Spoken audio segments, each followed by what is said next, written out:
just not great against any particular thing, which in Specialist does not equate to a good strategy, right?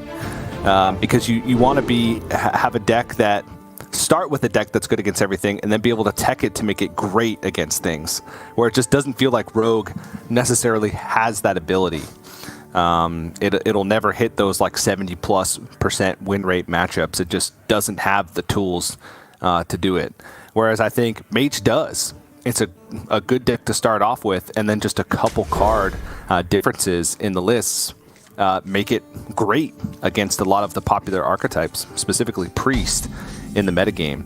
The hardest part about Mage is getting through the early game and or playing games when you're playing them straight up, when you're playing them without Encanter's Flow. Those are the tough ones. When you actually have to spend the original cost of mana for each card that you play. Those are the tough games. Okay.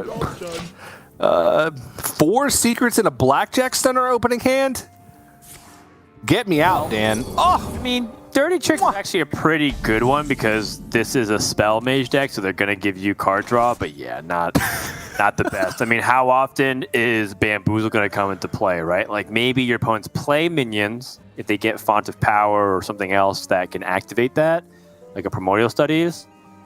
But Bamboozle implies that they're gonna trade, which Mage is really good at not trading. They're good at removing your board and pushing damage. It's also a point where I kind of wonder if Luna wants to just play a tempo Tenwu just to kind of get something started and pressure the opponent, but at the same time, it doesn't really do much, and it's a really valuable combo piece. The fact that she has Alex Strauss in hand, so it's one of these ideas that the more I thought about it, the less I was thinking it was a good idea. So I think Luna ends up agreeing and going with this ambush. Hey, maybe No Hands ends up playing a minion from hand somewhere down the road. Not to mention that the fact that some secrets are hard to activate does make things like Blackjack Stunner a little bit more, evergreen in any kind of situation. And I anticipate that Luna might end up using Blackjack Stunner on her own minions later on if she has no other target. Ooh, Yeah, deck of Lunacy available for NoHandsGamer. With one Encanter's Flow played, though, it does go down in value slightly. Oh, gosh. At least in my opinion, but it makes it different, right? Because Deck of Lunacy now 3 7-cost spells in No Hands' deck. If he plays Deck of Lunacy on 4, that means those will be Libra of Hope, since it's the only 9-mana spell. And you could still get things that generate minions. You're just getting less of them overall after one Encanter's Flow Deck of Lunacy as opposed to a normal Deck of Lunacy, which can sometimes be an issue. But you're still looking at roughly the same amount of burst, because like the difference between 4 and 5, which are the most popular costs of spells when playing Encanter's Flow and Deck of Lunacy versus non-Encanter's Flow Deck of Lunacy, there's just the same amount of burst in both of those. There it is. Well, here we go, TJ. Another Blackjack Stunner. I mean, there's nothing really Luna can do here. Yeah. In a reasonable manner. She's got her entire late game combo burst. Tenwu, Wicked Stab, Alex Straza, Shadow Step. She's got removal in the form of Blackjack Stunner. I mean, there's really nothing good for her to do whatsoever. No Hands is just going to draw cards. Eventually, if she keeps hitting with the dagger and re-daggering, No Hands is going to get pretty low. Palm reading. Yeah, so this is like kind of the situation that I was mentioning. You have a lot more removal and minion-based spells, like minion in your deck-based spells, when you play Deck of Lunacy with 1 reduction already. But the Lever of Hopes could come in handy, and you could still hit some pretty good stuff because the current iterations of mages have a wide variety of spell costs. Right? You have a lot of 1s, a lot of 2s. Decks now have a good amount of 3s. You have some 4s, 5s, and 7s. So even with 1 discount, you can still find some pretty good stuff. Okay. All right, that's something. Okay. Another one. No Mere Entity. Wait. Be wary of what the secrets could possibly be. If she attacks, you'll activate the, I believe it was Ice Barrier that was picked from NoHandsGamer. I think he wants to maximize his life just to make sure that Luna can't burst. I think with the amount of passing going on, NoHands has to start deducing that Luna at least is holding some combo pieces. Luna's holding almost the entire combo outside of the Fishing Octobot. This is going to hit Bamboozle. Hysteria Bamboozle. Wait. Chicken-is. Okay, all right. Now we're cooking with gas. Wait, Language Hacker doesn't even play till later. Luna could Shadow Step and remove cards from the deck. That's funny. I don't know if that's actually the play. That's funny. I imagine No Hands is going to deal with this in some way or another. He could just Apexis Blast it. Possibly. What he does with the rest of the mana. He could Apexis Blast and then, weirdly enough, like dump Deck of Chaos. I don't know if that's worthwhile. Could just Devouring Plague ping and then Apexis Blast face. That also has some merit. Or just get the Mask of Cthulhu while the damage is there. Yeah, I like it. As a spell mage, I think you're looking at a lot of the damage that you have from hand just to end the game and burn your opponent out. This part of what makes the deck really powerful is that if it can keep the board even, it is favored because it has the ability just to deal what feels like 50 to 60 damage just from the raw amount of burn, and the generation of the Deck of Lunacy to be able to give you additional damage is pretty good. And you can see that it's still good enough. Yeah, sometimes you get Deck of Chaos. Don't really need that at all. But No Hands is still very much in a good spot. Luna picks up Efficient Octobot. Okay, now this can happen, TJ. Because if you discount Alexstrasza and Tenwu, and you have the ability to layer the burst, you can do this in 3 turns. Luna just has to, well, one, she has to find a way to activate the Efficient Octobot. That's probably the hardest hurdle. Yeah. But if she can, oh baby, are we in business? Because, I mean, she's already got all the tools that she needs to win. Yeah, it's got to be a Prize Plunderer. That's the only card she has in her deck, outside of maybe Wand Thief, to find like Brain Freeze, to get to the point where she can activate the Frenzy on her own Octobot. Oh boy. That's more draw. That's a backfire. Yeah, backfire to draw more cards. Wow. And he is not concerned about damage right now because he's very far in the lead. Whoa. Prize Fury, Deadly Shot, and Skull. Could just unleash it all and then draw with Skull. Oh.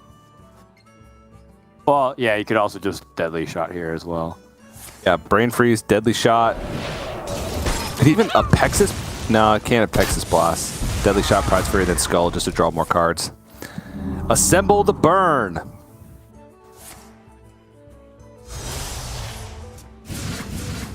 Whoa. 3 mana Libram of Hope. A free Psyche Split. And what?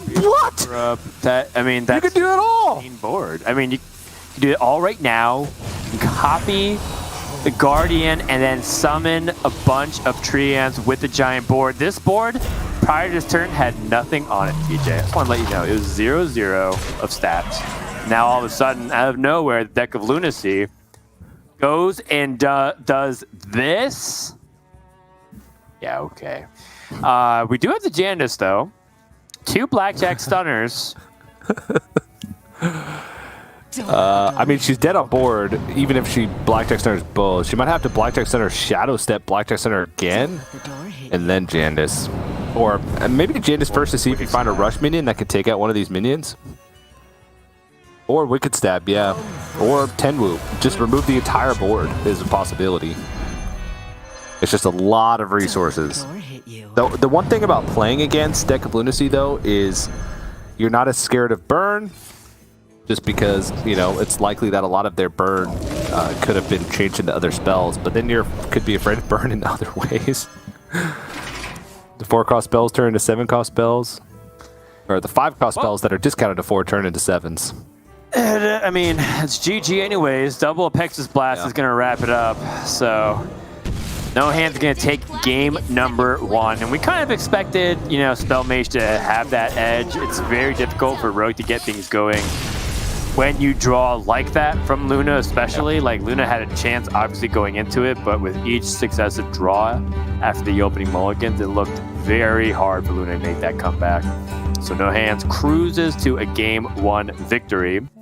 Going to game number 2, I have to imagine that the Cult Neophyte Ogremancer package for the secondary is something that's on the mind. The question is, you know, will No Hands change it up whatsoever? As, you know, ever since he had the Encounters Flow in Deck of Lunacy, just goes to show you exactly why this combination had been nerfed. Just the Deck of Lunacy was too strong, generating crazy boards out of nowhere and getting an insane amount of tempo. But even then, it's not like No Hands really needed it. He had so much going on for him, even despite that. Yeah, just, I mean, that's one of the ideal hands that you could hope for as a mage, and one of the worst hands that you could hope for as a rogue. So I do think that maybe the secondary deck from Luna could do some work. I don't think that you need some of the tools that she ends up getting rid of in order to make room for Cult Neophyte and Ogremancer, which are the 2 cards that can sometimes be the bane of mage. Luna showed us that they are also the bane of weapon rogue. Who needs oozes when you're playing Cult Neophytes and Ogremancers? She was able to have quite a good performance against Dreadeye's weapon rogue yesterday with the help of those 2 cards. So I doubt No Hands is going to switch at all. His tertiary does have Shooting Star and Ice Barrier, but I don't know if those are really necessary to fight against Rogue. It's possible. Shooting Star is a decent tech card for like Jandis. What does he take out? Arcane Intellect and a Ring Toss. I can see it. Yeah, maybe. I don't know. I feel like maybe if he feels like he's getting overwhelmed by the amount of pressure, that could solve some of the problems. If he had the Shooting Star to deal with, those boards that start to rack up damage over time. Like, if you're playing things like a Cult Neophyte, you're able to survive. You need to still deal with those 3/2s as effectively as you can. So, Luna, when she queues up her secondary deck, the issue really is whether or not NoHandsGamer feels like his primary deck is good enough. And it still might be, right? Like, in the end, it's totally fine to do so.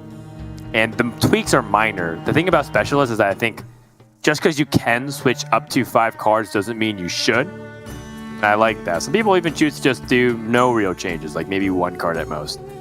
So No Hands, just with a couple of changes here and there, is going to probably lean towards that Shooting Star list. Ice Barrier, I think, is what I really like about it the most, just because that Rogue wants to push that damage, so maybe it's going to be really valuable. And I have to imagine that No Hands probably likes that the most, given that the other cards that he's going to cut for that isn't nearly as important, I'd say.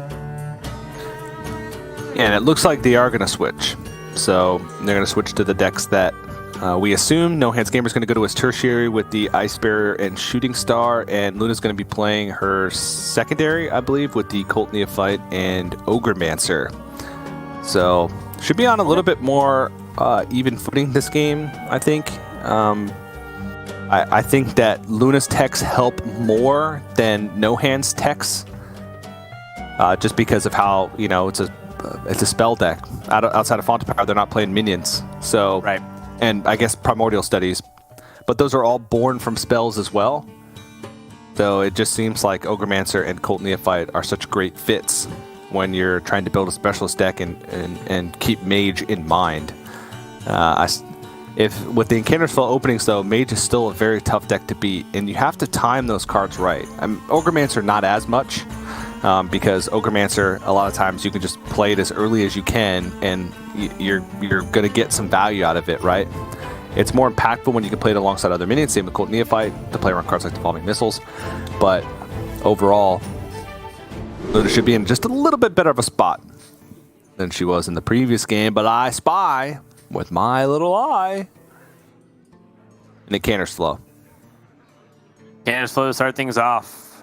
Tertiary deck coming out from NoHandsGamer, secondary deck from Luna. Already you start to see the impact of that. Luna has a turn 2 play with the Cult Neophyte.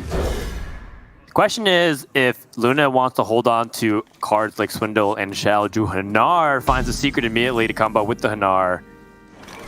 And I like it. One thing that Luna lacked previously was proactive plays. And you want to play cards like Swindle after you have finished dumping your hand and getting the tempo on your side. So I like this. No Hands plays Fond of Power, finds all expensive minions. 3 legendaries, 3 golden legendaries, TJ. High dust, high value. Is it too slow, though? A little bit. Very well could be. He does have the encounters flow, though. But no real card draw, no spell damage minions picked up. Okay, Primordial Studies is actually quite an important pickup for the Cram Session and for potentially the Raz Frost Whisper, because it'll be able to clear some wide boards. No Hands is just hoping that there's not a big, the most impactful secrets for Luna here, hoping for real no dirty tricks or I guess even like Oh My Yogg, right? Because that could really change how he plays his next turn. Plagiarize is the secret picked up, and Galloping Savior was the Paladin secret. Yep, great choice, considering that it's very likely for Mage to play multiple cards in a turn when they start discounting everything. No Hands immediately tests, sees if it's secret tricks, or dirty tricks rather. Is not. Also not Oh My Yogg. Yeah. So, hand space at 9 cards could go just Blood Mage Thalnos and Cram Session here. Could have a higher upside and go Primordial Studies. No, that wouldn't work out. Even if he hit Lab Partner, he wouldn't have the mana to be able to do it. Imprisoned Phoenix, usually a good choice, but Ashmancer Solarian has some benefits as well. Just because it's on the board right away, right? Your opponent has to deal with Aegwynn. Does he want to play Aegwynn right? His hand was already so expensive. Yeah, I think so. What I don't like about Astromancer more than anything was that he still has a Pexus Blast in his hand, and while he has played 1 Font of Power, he also deactivates that. There's a reason why you deliberately play spells and you don't play minions because of that kind of synergy, but No Hands not only didn't really account for that, but he's also activated 2 other secrets, and now he's just made the board 5 times more powerful. 6 times more powerful, excuse me. And Luna's just going to go right back at it. You can see No Hands upset with how he played that turn. Just like activating secrets. If he's going to activate secrets, he could go ahead and play Brain Freeze anyways. There's just a bunch of these like small little things that I feel like No Hands probably felt like he could have done better. So many options. And as a result, Luna's going to capitalize on it. And that Cult Neophyte's going to be so devastating.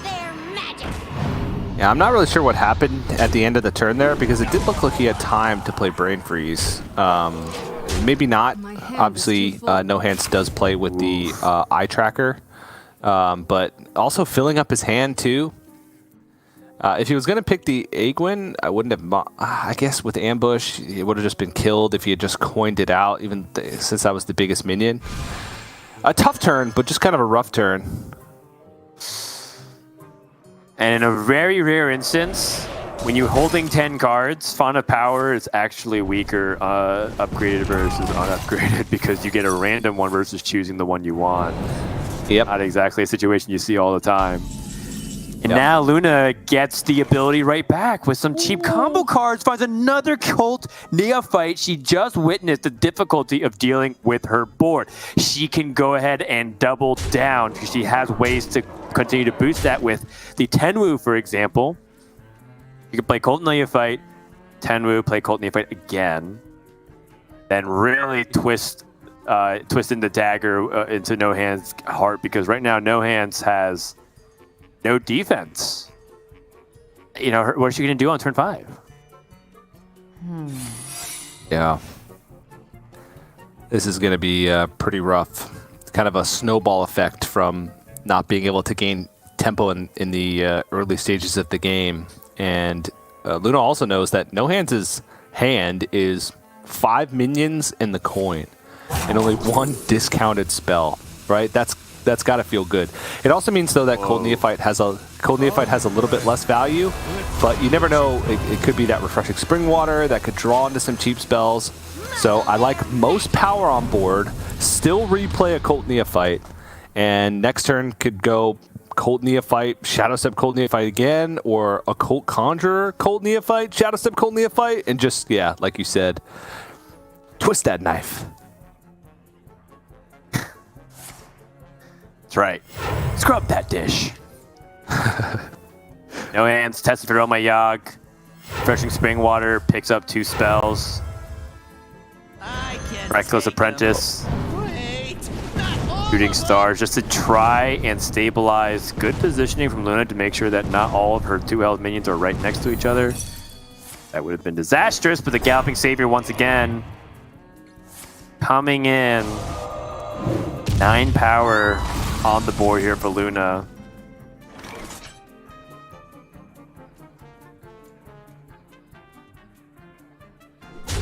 And she can just keep going for this. You can play Cold Neophyte one more time. And all this damage matters a lot because now No Hands is in range of just a natural burn from the deck. And even his defensive cards like Ice Barrier won't really be able to save him. So he's on a clock here, and I just don't think that 1 Incanter's Flow is enough, especially considering Luna's just blocking out his ability to play spells each turn.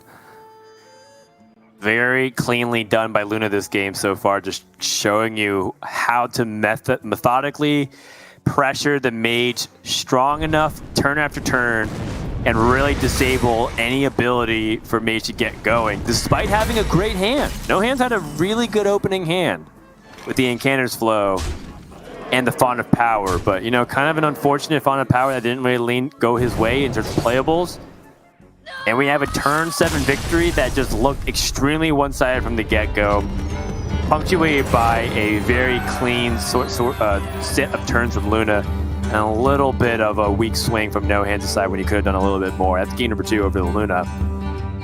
To show the importance of teching in these cards like Cult Neophyte. We haven't even seen the Ogremancer do a lot of work, right? When Ogremancer starts chugging along, TJ, it is obnoxious to say the least. There's a lot. I like watch some people who stream it, and when Ogremancer hits the board and they're playing like a spell-based deck, you can definitely see the salt and tears start coming out there. Yeah, it usually takes an entire turn just to deal with it, and you're usually not developing. It's such a great card. The Cold Neophyte, though, like you said, just doing work by itself, and I think that's the most important one just because of how important tempo is in the early game. I said, once you hit that turn 5 mark, I think, if after turn 5, maybe turn 6, the rogue is ahead on board, it can be pretty difficult for mage unless they have discount or double discount to try and come back and then piece together enough before rogues can find the burst from their own hands. So that's kind of the checkpoint that we're looking for. But now we're going to be back to same decks, obviously. Specialist is not a format where players switch decks very often in game number 3. In fact, if you switch decks in game number 3, you're kind of admitting that you made a mistake in game number 2 and queued the wrong deck for the matchup. Sometimes you can use it as mind games if you have 2 similar decks as your secondary or tertiary that have specific tech cards that your opponent needs to play around, but it's incredibly rare. We saw it in Bomb Warrior sometimes, but other than that, not so much. Wow. No Hands. Hits Incanter's Flow each time, keeps the Volume Missiles, Incanter's Flow, and Refreshing Spring Water. Those are the 3 cards that you want almost every time against Rogue. Super high value. Yeah, very, very high value indeed, and I think from No Hands, he has to kind of figure out a way that he can get ahead of Luna before all those things start to snowball onto him. It was a game of advantages. It was supposed to be a game of inches, but Luna was taking, yard after yard, meter after meter, TJ. There's still some Europeans who are watching. Wow. Fonta power off the top. Devolving Missiles also, you know, disable the ability for the efficient Octobot, but that is a 0 mana Fonta power, which gives No Hands even more flexibility if he has hit something really powerful. And now Luna has to kind of go back to the drawing board. Had she found a way to discount the Ogremancers, oh man, that might have been lights out for game 3. Yep. This turn still would have been dead no matter what, though, given her hand, even if the Octobot's stuck. At least she gets to develop dirty tricks, which very likely to be proc this turn. But No Hands does just have a Flamewaker to play on the board. Could also go a little bit wider with the Convection Cyclone plus the Sugar Elemental and hold on to did I say Flamewaker? Firebrand? The Firebrand for later on to try and go for a bigger swing. Especially next turn, No Hands could go, say, Refreshing Springwater, then Firebrand, then a cheap spell in order to try and gain back the board. But right now, Luna doesn't really have anything that she could do with the board. Blackjack Center Bamboozle is the only plays available, and not super high value in this case.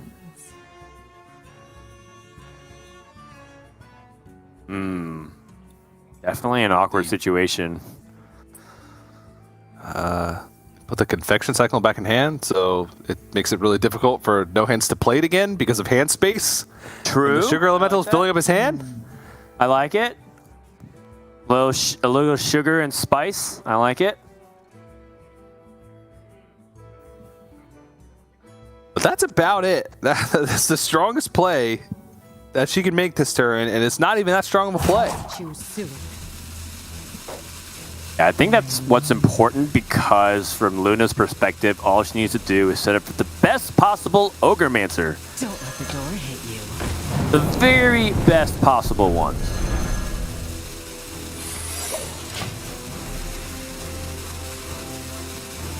Which just means having the board. That's it. If you have the board, Ogremancers, great. All right, hand space not an issue. He's got the perfect amount of cards. Discounted cards coming off the top. Shooting Star is decent. Or could just go Firebrand and Ruined Orb face. Play around Bamboozle. Alternatively, Firebrand, check for ambush, and then you could Ruined Orb the ambush token to be able to clear it off. Oh, Ring Toss. If he's expecting Ogremancers on 5, Mirror Entity? Okay. Well, Mirror doesn't solve the big problem of whether or not you can deal with the Ogremancers efficiently, but it certainly helps. Time runs out on me. I wonder how the Bamboozle is also going to play an effect if No Hands is going to go ahead and avoid trading into it, because if he tries to trade into Ogremancers, I mean, that's a weird dynamic, right? Like, you on the one hand, you deal with the Ogremancers, on the other, you summon a much larger minion, potentially, that could destroy you and kill you. So, yeah. I think this is a very weird spot to be in for both players here. Yeah. Because No Hands, I'd like to play, because Firebrand would have been a good check. I guess he had already checked for ambush at some point, at least the first secret, but he knows if he did pick Mirror Entity, he knows that if Ogremancers played, he has an easy check for it, right? He has just trade over the Ogromancer and then a Pexus Blast. Luna will be left with just the 2/2 taunt, and he'd have a 5-drop plus a 3/4 Ogremancers. And I think that the second secret may have even been Oasis Ally, which makes it even harder to deal with his own Ogremancers to try and trade in. If that's the case, if that's what he picked. And it's looking more and more likely that that is what he chose, because a spell was played and neither Counterspell or Netherwind Portal were procced. Wow. So most likely going to see Mirror Entity come out here. That's my guess. Yeah, this is a great deviation here from Luna. Recognizing that Mirror Entity is going to be that big threat. I really like the way she navigated this, and No Hands, of course, doing a great job to even get himself in the position to avoid this kind of confrontation with the Ogremancers. One thing though, is there a benefit to leaving the? Oh, I guess. Okay, yeah. Never mind. She had to do it that way to give a prize plunder instead of either an Octobot or a Shadow Jewel Hanar over if it was Mirror Entity. Oh. Okay. Okay, so Octobot doesn't discount. That's okay. No Hands' perspective, he can go ahead and play the Nexus Blast. All secrets have been diffused. Finds a Talon Fordring. You know, not the most imposing 5-drop, and it doesn't really draw minions from the deck from No Hands. So, you know, overall, probably not a situation where NoHandsGamer is usually very happy, although the Divine Shield is very nice too. Ogremancer hits the board. I wonder what she's going to choose, because obviously we can see both hands. Combustion is just the nuts here, because No Hands is most likely to play a Font of Power generated Jandis Barav next turn. But how often does Combustion, you know, give you use cases in this matchup? Same with Kona Cold, whereas burn damage like a Pexus Blast actually has a good amount of value, because at a certain point it's just a race, and that can be the finishing damage. True. Taking Combustion here would be next level. Well, or Kona Cold, they both serve this sort of the same purpose against Jandis. One of the two on the left. She is aware of the small little elementals in the hand, though, right? Because the way she bounces Betty and has a sugar elemental. So Luna is aware, at the very least, of the potential need for that later down the road. But for the reasons you mentioned, I feel like a Pexus Blast is just better because it leans more into what the Rogue's game is. A pick for the Combustion, which is just going to be absolutely insane versus NoHandsGamer. He's not aware of this. But neither was Luna aware of the Jandis. Has she tested for Counterspell yet? Yes, with the secret passage on the turn that was Right. Okay. So she has it narrowed down to Oasis Ally and Ice Barrier. I believe those are the only two secrets they could possibly be, given the circumstances. Yeah, because she also tested for Rigged Fair Game on the same turn that she tested for the other ones. Right. And No Hands wouldn't have picked it anyway, even if she had tested for it, or had dealt damage to the face, because his hand was full. Whoa, okay. So the preemptive trade here from NoHandsGamer onto the Ogremancer. Thought about the Wand Maker in case the Wand Maker could get the easy trade onto the Teacher's Pet. Reasonable, but I do think the Ogremancer poses the longer term threat here for NoHandsGamer. Sets up very nicely in case he draws or he finds a way to generate AoE, or of course if he draws his Flame Strike.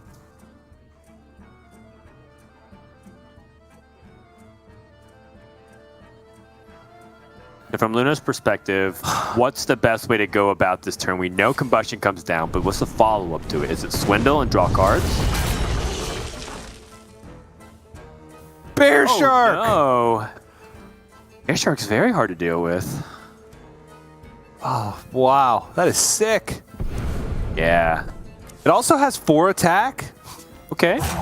So now Luna can't find a way to protect the Ogremancer. So that's 2 cards played. So can't even fit in Prize Plunder unless she uses Blackjack Center to try and deal with this. And this is probably Oasis Ally. Yep. Oh, boy. Oh, jeez. Okay. Well, No Hands has set up many layers of traps here. And now, what looks like to be smoother sailing for now until the second Ogremancer hits. But in terms of the Cult Neophytes and the impact of that, it was way stronger than the Ogremancers. And Luna not happy with seeing how that turned out, because the Oasis Ally is very strong to summon onto the board and be able to control the state of Luna's minions. And now NoHandsGamer can just ping it off, redevelop, even draw cards. I like it. Dig deeper into what No Hands wants to find. Okay, Blood Mage Thanos. I was thinking of Prison Phoenix, but he actually has no burst in hand right now. So might as well just keep drawing cards. He does have Mask of Cthulhu, but I think he wants to draw closer to his burn anyways.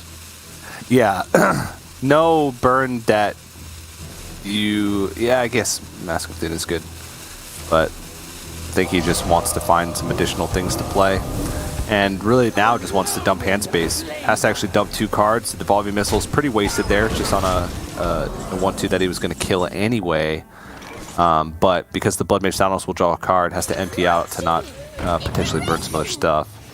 Still, though, very poor spot for Luna. Mage doesn't usually have... Well, I guess I shouldn't say that, because Mage actually gets bored a lot because of cards like Apexis Blast and Font of Power, and, the ability to deal with early boards with Brain Freeze and Devolving Missiles. But when they do have the board, especially against Rogue, which is a deck that relies on having board and tempo in the early and mid game, it's bad news for the Rogue. In this case, that's Luna. A Cold Neophyte and Ogremancer in hand, but it just possibly not enough. Luna going for maximum board tempo, removing stuff, returning it with the Blackjack Stunner. NoHandsGamer picks up the Incanus Flow, not really useful at this point, but he can deal with this board pretty effectively through the Firebrand and the Combustion this turn. You fight me, you get burned. And I forgot about the ambush. I was thinking about what that would be for Luna, but Still a clear. it's still a clear, yeah. And No damage that's on the board. the minion is generated from the spells, from the Font of Power is just too strong, and now Luna is basically hoping that the top of her deck can potentially bail her out. Or this Ogremancer gets so much value. It's possible. Almost dies on board. Whoa! You could Ogremancer, 10-woo it, play it again, Shadow Step to 10-woo, 10-woo the Ogremancer again, and then play it again. True. That would be helpful for your daily quest if your quest was to just play road cards. Yeah. Actually, it wouldn't really be that helpful because Ogremancer's not a rogue card, but at least you'd be getting your 10-woos out of the way. True. This is tough to call games early like this. I mean, I guess it's not that early, but I can't even think of a possible scenario that Luna wins. The most likely is that it's very unlikely that she wins, but the most likely is like Jandis into Rustwicks, Envoy Rustwicks, shuffles primes in the deck, shuffles them right on top of the deck, and Luna draws Solarian Prime 1 by 1 to live and kill with like triple Mask of Cthulhu or quadruple Mask of Cthulhu. They're saying there's a chance. There's a chance. There's always a chance. Hearthstone. Yeah, NoHandsGamer could target his own minion with the Brain Freeze. That's also a possibility. Yeah, I think it's definitely desperation time. And NoHands is like doing a really good job keep digging through his deck because he ultimately has to find a win condition. Yes, things look bad for Luna, but NoHands wants to actually generate some momentum, finds more cards like Mozaki that can stack that spell damage. Okay, hold on. So I believe that was a secret naturally played from the deck. So Luna should know that there's no way that NoHands could interrupt her ability to Shadow Step the Alexstrasza or get an Alexstrasza for himself. Yeah, TJ.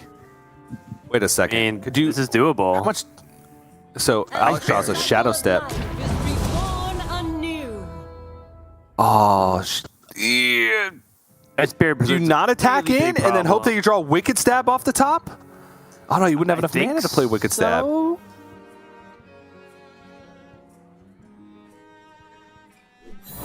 You're right. You don't have the mana to play Wicked Stab next turn, but this is still a situation where I don't think you want to activate the Ice Barrier. It's just too much damage. That's basically an entire Alexstrasza Battlecry's worth. Yeah, it was 50-50 at that point because NoHands plays one Netherwind Portal and one Ice Barrier naturally in the deck. Yeah. So now she has to leave the Alexstrasza on the board and hope it man. doesn't die. Yeah, but Flame Strike and Brain Freeze, easy clear. I mean, No Hands had the guarantee clear, but that's just the icing on the cake. And Arcane Luminary to make the Misaki even cheaper. Ooh. It was a good effort, but pretty much this is going to be spelled the beginning and the end for this series. No Hands very expertly navigated through the situation. I mean, gosh, he can start taking things like Deep Freeze just to start threatening the Rogue. Doesn't really need to.